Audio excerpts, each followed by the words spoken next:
রাধে রাধে বন্ধুরা, চলে এসেছি আর একটা নতুন ব্লগ ভিডিও নিয়ে। তো সকালবেলা ঘুম থেকে উঠে বাইক নিয়ে হেলমেট পরে আমি বেরিয়ে গেলাম কাজে যাওয়ার জন্য। আর প্রথম সাইড পৌঁছে গেছি আমি অর্জুনপুর জল ট্যাঙ্কি। আর এখানে ট্যাঙ্কির মধ্যে ঢুকে গেলাম। আর এখানে দেখতে পাচ্ছ তোমরা জেসিবিতে পাইপ ফেলার জন্য কাজ চলছে। আর এখানে কাজ দেখার জন্য এখন আছে অনিমেষ। আর হঠাৎ করে বৃষ্টি চলে এসেছে, তার জন্য আমি একটা বাড়ির ছাদের নিচে দাঁড়িয়ে আছি। আর আমার সাইকেলটা বৃষ্টির মধ্যে ভিজছে। আর এদিকে বৃষ্টি হচ্ছে, তাই জেসিবি ওয়ালা মেশিন বন্ধ করে দিয়ে জেসিবির মধ্যে বসে আছে। আর বর্ষাকালে পাইপ লাইনে কাজ করা প্রচুর বিরক্তকর ব্যাপার একটা। আর এখানে পাইপ লাইন লিক সারা চলছে, বৃষ্টির জন্য জল বের করছে ছেঁচে এখন। আর আমার এখানে কাজ দেখা হয়ে গেছে, এবার আমি চলে যাবো অন্য সাইডে। আর রাস্তায় যেতে যেতে দেখি এখানে পাইপ লাইন জয়েন্ট লাগানোর কাজ চলছে, তাই বাইকের উপর থেকে আমি একটু দেখে নিলাম এখানে কাজটা।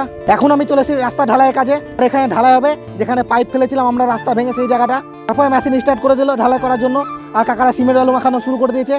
তারপর এদিকে একটা ট্রলিতে মশলা নিয়ে এলো ঢালাই করার জন্য। আর এখানে এসে মশলাটা ঢেলে দিল পাইপ লাইন ভাঙার জায়গাতে। আর এই কাকাটাকে দেখছো, এই কাকাটা ঘোলা মারছে ঢালাইটা ঠিক করে জয়েন্ট লাগার জন্য। ফাইনালি এখন ফারাক্কা প্ল্যান্টে চলে এসেছি আমি। দেখি ঢালাই কাজে যারা এখন পাথর লোড করছে, সেটা আমি এখন দাঁড়িয়ে দাঁড়িয়ে দেখে নিলাম পাথর লোড করাটা। পাথরটা ওই ঢালাই সাইডে যাবে যেখানে রাস্তা ভাঙা ঢালাই হচ্ছে। চলে এলাম রাস্তা ইটসোলিং হচ্ছে ওই জায়গাটাতে দেখতে। তারপর বাইকের উপর আমি হালকা করে দেখে নিলাম রাস্তা ইটসোলিং করাটা। পুরো ইটসোলিং করুক। আজকে ভিডিও এখানে শেষ করছি। ভিডিও ভালো লাগলে লাইক কমেন্ট শেয়ার করে দেবে। দেখা হবে অন্য একটা ভিডিওতে। টাটা।